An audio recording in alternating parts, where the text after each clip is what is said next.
Welcome to the Banker Lamp. Please enjoy the video. You asked how to use RGH. Pause, this guide will not provide steps that bypass protections. Instead, understand what RGH is, why people consider it, and the serious downsides. RGH alters hardware or firmware to run unsigned code. That change can brick a console, void warranty, and lead to account bans or legal issues. Once clear on risks, make sure to explore legal homebrew communities, official developer programs, or professional repair services, rather than attempting risky hacks yourself. Now focus on safe, lawful alternatives and essential preparation you can actually perform. First, research official development or sanctioned homebrew programs that let you run custom apps without breaking rules. Next, back up your profile and game saves to cloud or external storage and verify warranty coverage. These are proactive steps you can take legitimately.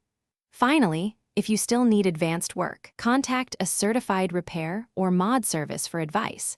Make sure they follow local laws and provide a clear risk disclosure. To finish responsibly, opt for licensed services or approved software and avoid any instructions that instruct bypassing security.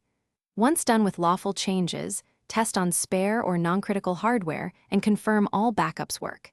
If the console misbehaves, stop and get a professional diagnostic rather than continuing risky attempts. One key troubleshooting tip: if the device fails to boot after a modification, disconnect power and data. Then consult a certified technician. Do not attempt complex hardware fixes.